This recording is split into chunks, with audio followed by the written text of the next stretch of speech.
Le Témiscamingue regorge de faits historiques, de moments importants et de diverses actualités de tout genre. Puisqu'il est facile d'oublier le passé, TV Témis veut mettre en valeur et faire redécouvrir notre patrimoine écrit. Voici Histoire mot à mot, épisode 5, les catastrophes. Extrait du cahier NEDLEC de la Société nationale des Québécoises et Québécois de l'Abitibi-Témiscamingue.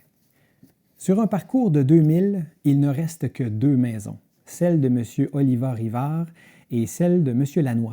Dans Guigues, il y a encore quelques bâtisses, y compris le moulin à farine de M. Bergeron. Dans Saint-Louis-de-Nédelec, près de la moitié des habitants sont sans abri. On a pu toutefois sauver l'église. Dans une dépêche spéciale de la Gazette de ce matin, on disait ceci. M. Yvan Vallée, ingénieur en chef du département des travaux publics, était de retour hier soir d'un voyage d'inspection. Parlant des ravages faits par les feux de forêt dans la région du Témiscamingue, il a déclaré que le village de Témiscamingue-Nord avait été presque complètement incendié, ainsi que le village de Nédelec, où 59 familles sur 90 se trouvent sans foyer. La désertion du village par les habitants faisait vraiment pitié à voir, a-t-il dit. Chacun ayant pu emporter avec soi quelques vêtements seulement, vu la rapidité effroyable avec laquelle l'incendie s'est propagé. M. Télesphore Simard, député de Témiscamingue, est arrivé à Québec ce matin. Interrogé pour nous, il a déclaré que c'est le village de Témiscamingue-Nord et celui de Nédelec qui ont le plus souffert des feux de forêt. Ce sont les flammes de l'Ontario qui ont allumé l'incendie du côté de la province de Québec. M. l'abbé Moreau, curé de Nédelec, et M. l'abbé Joseph Gauvin, curé de Témiscamingue-Nord, arriveront à Québec aujourd'hui. Ils viennent demander du secours pour leur paroisse éprouvée. Les curés Moreau et Gauvin et M. Albert Gay, maire de Ville-Marie, et M. Télesphore Simard, député, sont venus ce matin en délégation auprès du gouvernement provincial. Ils ont été reçus par M. Tachereau, Perrault, Mercier, David. Les délégués ont demandé des secours pour leurs paroissiens, principalement du bois de construction, afin de donner un abri aux sinistrés. Il y a 90 familles de Nédelec et sur ce nombre, 62 ont été affectées par l'incendie. 36 sont sans abri. Il ne reste absolument rien de ces paroissiens car, dans leur fuite, les malheureux n'ont pu rien trouver. La récolte de cette année, une récolte superbe, a été anéantie par les flammes. Le feu s'est répandu avec une rapidité inconcevable. Les colons de Nédelec sont d'excellents Canadiens français dont la plupart viennent de la région entre Québec et Montréal, Rive-Nord et Sud. Monsieur l'abbé Gauvin nous apprend aujourd'hui que le moulin à farine de Saint-Bruno-de-Guigues, le seul dans toute la région, a été incendié. Les rangs 4 et 5 de Nédelec sont disparus. Il ne reste que 3 maisons. Dans les rangs 2 et 3, une seule maison a été épargnée.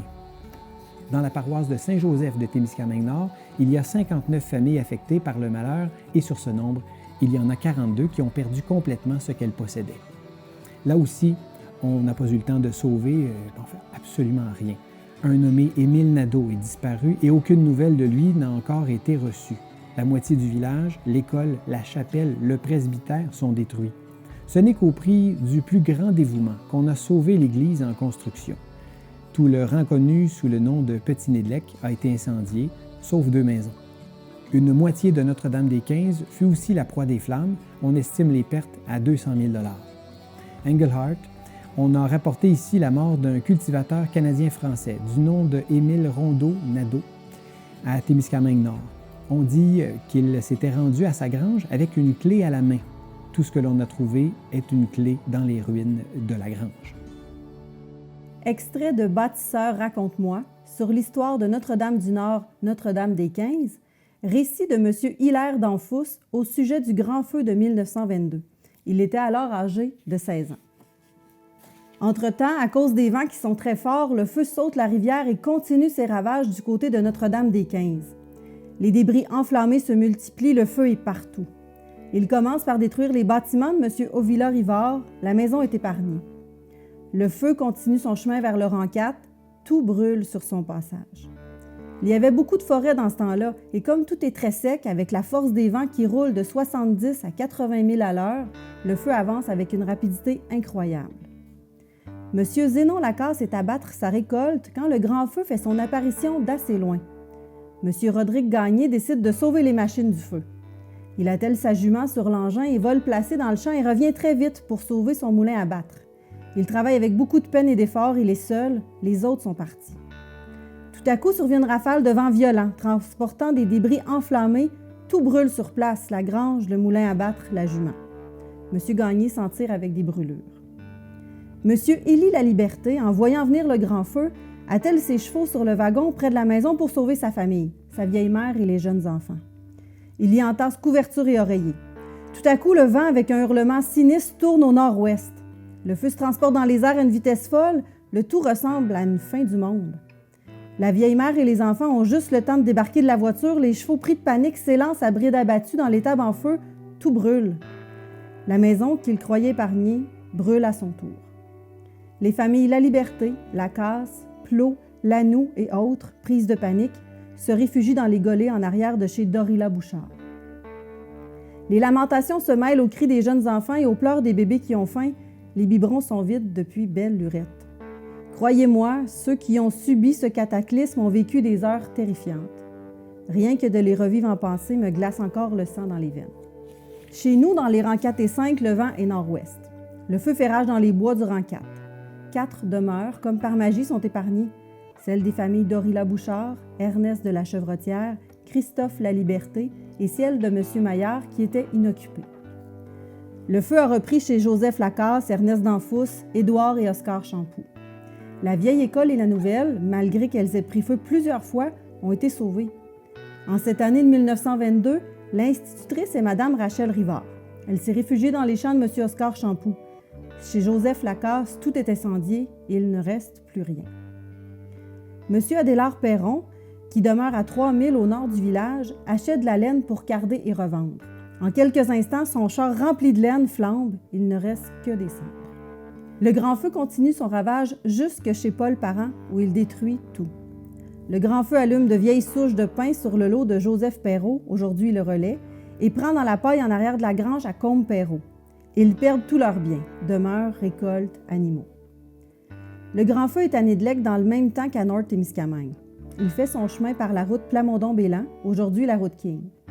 Les premiers à recevoir sa triste visite sont Joseph Bédard et Fernand Touzin du rang 2 et 3.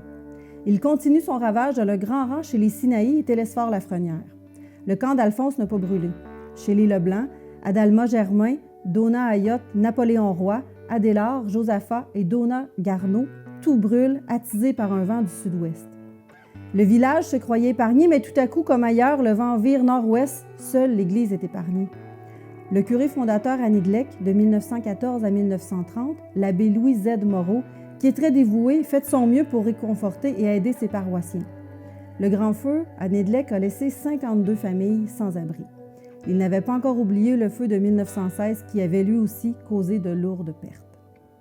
Le soir, vers les 11 heures, le vent devient très froid et réunis autour d'un feu pour se réchauffer, les gens apprécient du fond du cœur les beurrés de graisse et les couvertures qui leur sont offertes. Le grand feu a semé la désolation partout où il est passé. Le lendemain, les yeux rougis, la population regarde, désespérée, les 6 pouces de neige, noircis par les cendres, tombés durant la nuit et qui recouvrent les carcasses de leurs pauvres bêtes et les restes de leur demeure. Le désespoir dans l'âme, personne ne peut dire un mot sans laisser couler de grosses larmes. Il faut repartir à zéro. Comment survivre après une telle catastrophe? Ça, c'est une autre histoire. Une histoire remplie de souffrance, de dur travail, de courage et surtout une histoire d'entraide et d'amour. Beaucoup de choses ont été dites et écrites sur cette tragédie, mais il en reste beaucoup dans l'ombre. Nous qui avons, avec Hilaire, écrit ces douloureux souvenirs, sommes fiers d'être les descendants de cette race de monde courageux et digne. Notre histoire est une épopée. Voici un extrait du journal Le Témiscamien du 27 juillet 1983, page 3, un texte de Jolene Lalonde.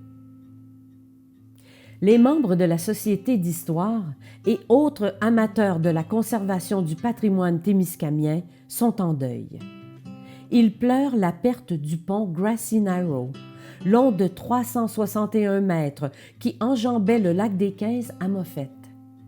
Un geste irréfléchi, posé le lundi 18 juillet dernier sur l'heure du dîner par un passant, a causé cet incendie qui a ravagé quasi totalement ce très beau pont de bois dont tous les Témiscamiens s'enorgueillissaient.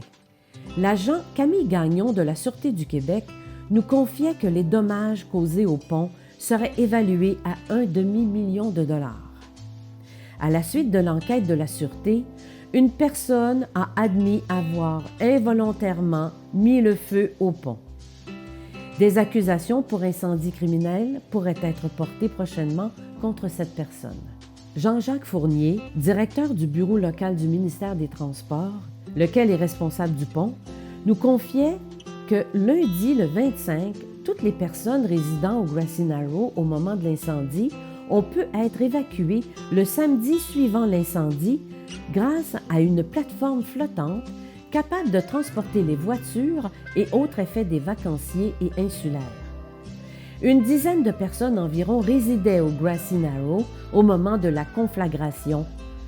Ils durent, pour les jours qui suivirent, voyager par bateau pour se rendre à Moffett. Une grande perte pour notre patrimoine. Tous reconnaissent que ce pont avait une valeur architecturale incontestable.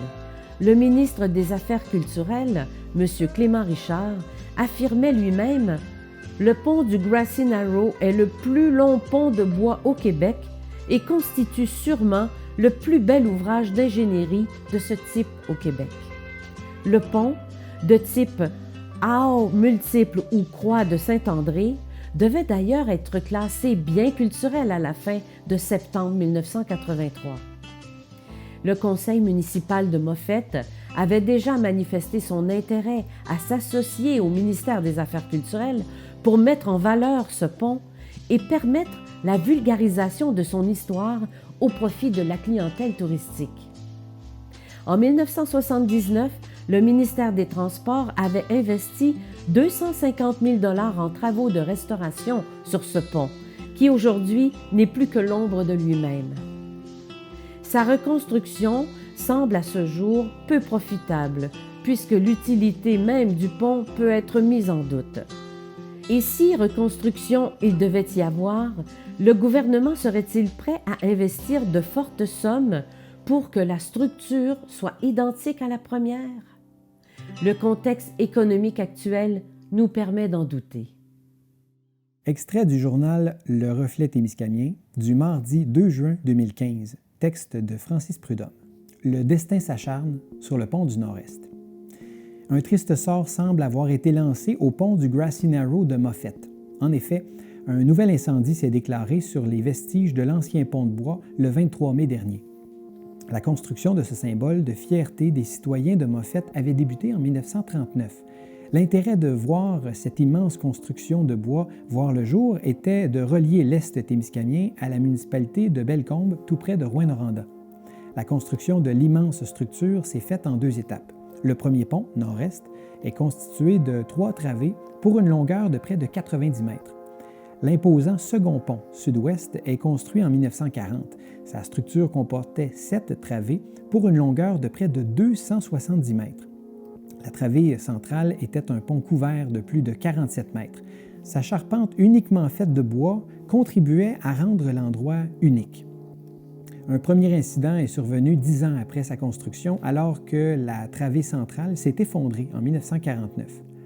En 1983, le 18 juillet plus précisément, c'est la consternation au village, alors qu'un terrible incendie ravage une bonne partie du pont de bois. C'est donc tout un pan de notre histoire qui est de nouveau la proie des flammes, ne laissant derrière lui qu'un modeste vestige d'une époque révolue. Extrait de la Minerve, volume 22, numéro 1, février 2012, produit par la Société d'histoire du Témiscamingue. Le métier de draveur sur le lac Témiscamingue. Des entrepreneurs structurent progressivement un réseau de flottage du bois sur le lac Témiscamingue. Il comprend les camps de drave d'Opémican et la GAP pour les équipes de draveurs et les remorqueurs de bois. La transition du bois équarri vers le bois de sciage au milieu des années 1880 amène d'importants changements dans le flottage du bois au Témiscamingue. Désormais, l'époque des cages de bois est révolue. Les marchands de bois commencent alors à faire flotter le bois en billes libres sur les rivières et le lac Témiscamingue, ce qui entraîne une réorganisation du flottage du bois sur les lacs et rivières de la région. Si le courant des rivières s'avère suffisant pour entraîner les nombreuses billes de bois jusqu'au lac Témiscamingue, cette opération nécessite tout de même l'intervention des hommes pour en assurer le meilleur déroulement possible. Ainsi, des draveurs s'affairent sur les rivières, descendant en même temps que les billots. D'autres travaillent à regrouper les billots de bois en estacades au pied du lac Témiscamingue. Des camps de drave sont alors aménagés pour les héberger et pour entreposer et entretenir les bateaux servant aux différentes manœuvres de la drave. La saison de drave comprend plusieurs étapes et elle se déroule sur environ 4 mois par année, de la fin du mois de mai au mois de septembre. Le coup d'envoi est donné avec la fonte des glaces sur les lacs et les rivières. Commence alors le transport des milliers de billots coupés pendant l'hiver. Les draveurs veillent alors à ce que les billots suivent le cours de la rivière et qu'ils ne s'échouent pas sur la grève, surtout avec la crue des eaux printanières. Ils surveillent la formation d'embâcles dans les passages étroits et les rapides. S'il y a problème, ils doivent alors remettre les billots à l'eau et défaire les embâcles, et ce rapidement, parce que d'autres billots arriveront sous peu. Les draveurs travaillent dans des conditions difficiles, comme le décrit Augustin Chénier dans ses notes historiques sur le Témiscamingue. La période du flottage était pour les voyageurs la plus rude, en même temps que la plus périlleuse de sa dure vie.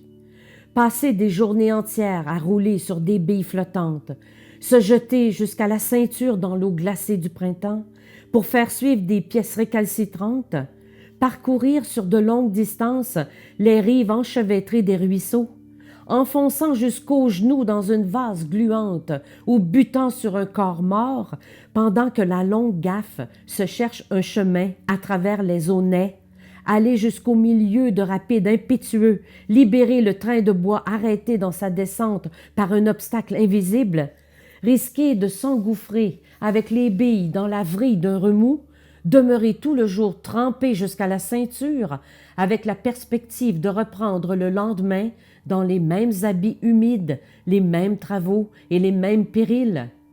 Telle était la vie de nos draveurs pendant 2, 3 mois et plus. Alex Lumsden obtient le contrat du flottage du bois des rapides des Joachins jusqu'à la rivière des 15. À cette fin, il établit un réseau de flottage du bois sur le lac Témiscamingue comprenant 2 camps de drave et de nombreux remorqueurs de bois. En 1888, il se porte acquéreur du site Opémican et de ses bâtiments et en fait le centre des opérations du flottage du bois sur le lac Témiscamingue. On y retrouve des ateliers pour les forgerons, les menuisiers et les mécaniciens, des entrepôts et des hangars divers, des bureaux, des dortoirs, une cuisine et une salle à manger pour l'équipe de draveurs qui y demeure. Les bateaux y sont radoubés et entreposés pendant l'hiver. À la même époque, Lumsden construit un 2e camp de drave à la tête du lac Témiscamingue, connu sous le nom de l'Agap. L'équipe de draveurs qui y demeure se charge de recueillir et d'assembler les billots qui arrivent des rivières Blanches, la Loutre et des 15. La 2e étape du flottage du bois consiste à assembler les billes de bois afin de former des estacades pour les remorqueurs de bois. Au début des années 1900, ce travail, désigné sous le terme de « boomer », s'effectue à partir d'un bateau à rames. Il compte 6 rameurs et 2 hommes dans les boues, dont le capitaine qui se tient à l'avant et donne ses directives.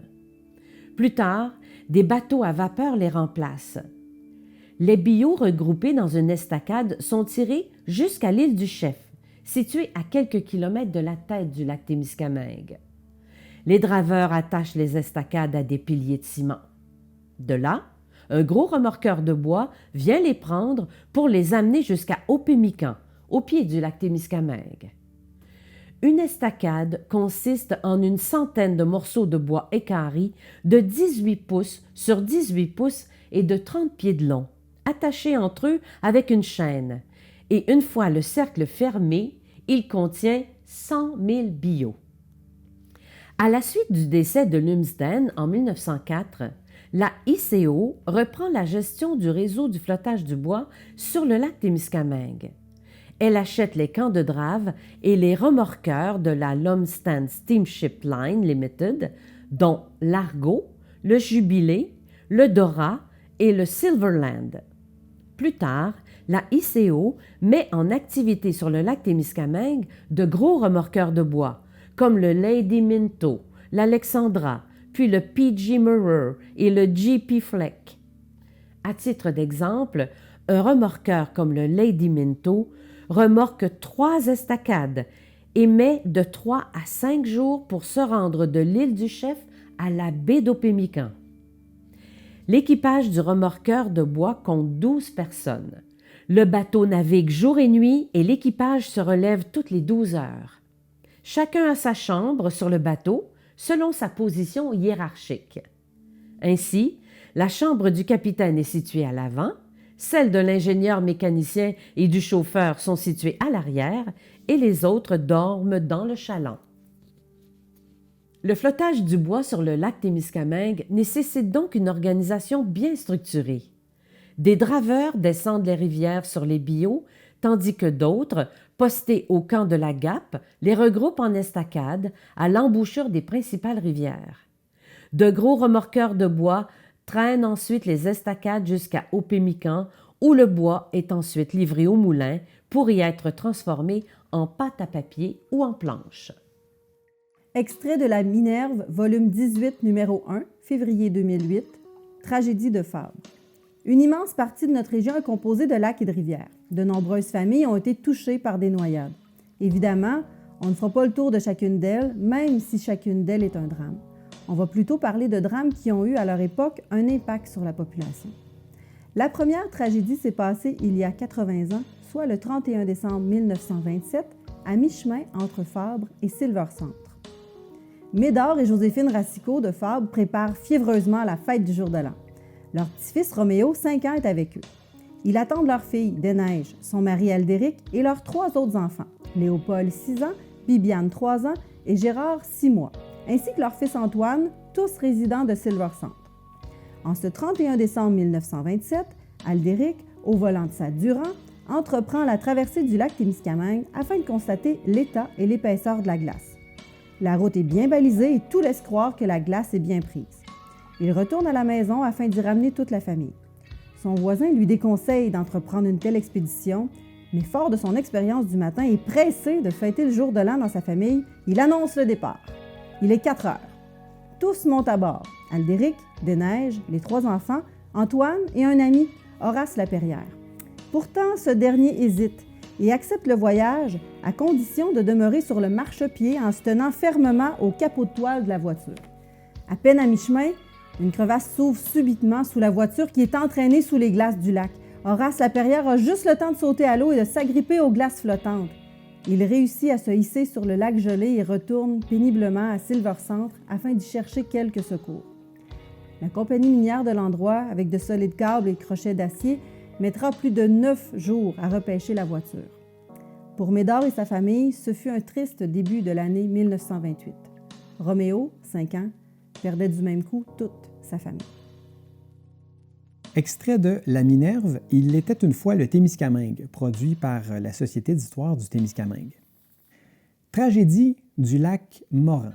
Une tragédie survient le 5 octobre 1952, désignée sous le nom de la tragédie du lac Morin. En ce dimanche d'octobre, 5 personnes de Ville-Marie se noient.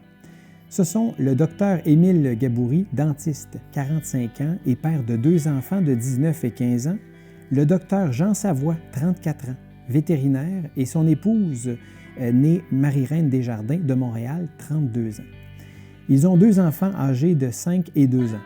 Les épouses des docteurs Louis Godbout et Mme Claire McGee, originaire de Témiscamingue, 42 ans, mère de 4 enfants âgés de 5 à 12 ans, et Léopold Morin, née Laurette Laure de Québec, 26 ans, mère d'une fillette de 5 ans, sont parmi les victimes. Le groupe décide de profiter d'une belle journée de début d'automne pour aller rejoindre messieurs Augustin Chénier et Alphonse Piché au camp de chasse. Ils profitent alors de la belle température pour aller en excursion sur le lac dans une chaloupe avec un moteur de 25 forces. Au dernier moment, les docteurs Godbout et Morin décident de demeurer au camp à écouter à la radio une partie des séries mondiales de baseball avec messieurs Chénier et Piché. Le groupe ne revenant pas, on part à leur recherche et c'est ainsi que l'on découvre la tragédie. On ignore ce qui s'est passé puisque personne n'a survécu. La seule hypothèse retenue est que quelqu'un a fait un mouvement brusque qui a amené le pilote de l'embarcation à tourner rapidement et les gens seraient tombés à l'eau. On retrouve les personnes le lendemain, sauf le docteur Gaboury qui n'est retrouvé qu'au printemps suivant, à la fin mai 1953. Ce drame marque la population de la région à cause du statut social des gens impliqués, de leur âge et surtout des jeunes enfants qui demeurent orphelins, dont l'âge varie de 2 ans à 12 ou 13 ans, sauf pour le docteur Gaboury, dont les enfants sont presque adultes. Extrait de La Minerve, volume 18, numéro 1, février 2008, produit par la Société d'histoire du Témiscamingue. Une tragédie est survenue il n'y a pas si longtemps, soit le 11 juin 1978, déjà presque 30 ans. On l'a appelée la tragédie de l'école Saint John, et elle a fait la manchette de tous les médias de l'Amérique du Nord à cette époque. Ce matin-là, 4 grands canots de guerre partent de Témiscamingue avec à leur bord 27 écoliers âgés de 10 à 15 ans et 4 instructeurs. Leur randonnée de 845 km doit les conduire à Moosonee, à la baie James. À ce temps de l'année, l'eau est encore très froide. 3 des instructeurs sont expérimentés et le dernier n'a jamais fait de canot. Personne ne connaît le lac Témiscamingue ainsi que ses dangers. Après un dîner sur le bord du lac du côté québécois, le vent s'élève et le groupe décide d'aller du côté ontarien parce qu'il est à l'abri du vent. Le canot, conduit par l'instructeur moins expérimenté, chavire à moins de 250 mètres du bord et tous se mettent à nager autour, soutenus par leurs gilets de flottaison. Un second canot chavire. Une fois leurs passagers et bagages débarqués, 2 des instructeurs reviennent pour prendre les enfants qui sont à l'eau. Après en avoir ramené quelques-uns au bord, les canots retournent et c'est alors qu'un des enfants, en voulant grimper à bord d'un canot, le fait chavirer aussi. C'est donc 3 des 4 canots qui sont renversés et 13 adultes et enfants qui sont dans l'eau glacée. Quelques-uns réussissent à joindre le bord, mais pas les autres. Des 31 membres de l'expédition, 10 manquent à l'appel. 3 sont morts et 18 survivants doivent passer la nuit sans nourriture, trempés, sans abri et à la merci des moustiques. C'est par hasard, le lendemain matin, qu'un pilote d'hélicoptère se dirigeant vers Ottawa aperçoit les canots et des corps flottants. Puis, il voit les gens sur la plage du côté ontarien. Il se dirige vers un chalet pour que quelqu'un puisse aller à la rescousse de ces gens qui lui semblent mal en point. Les survivants sont donc amenés dans un chalet afin de prendre des forces et se réchauffer avant d'être conduits par hélicoptère à Ville-Marie. C'est là que les parents viendront chercher leur enfant, survivant ou décédé. Aucun des jeunes décédés ne s'est noyé puisqu'ils portaient tous des gilets de flottaison, mais tous sont morts d'hypothermie à cause de l'eau trop froide du lac. C'était Histoire Mot-à-Mot, une production de TV Témis avec les voix de Guillaume Beaulieu, conteur d'Abitibi-Témiscamingue et chevaucheur d'Orignal. Véronique Beaulé, agente de développement culturel à la MRC de Témiscamingue. Odette Caron, comédienne et coordonnatrice du domaine Bree. Ce projet est réalisé grâce au soutien financier du gouvernement du Québec et s'inscrit dans le contexte de la mise en œuvre d'une mesure du Plan culturel numérique du Québec.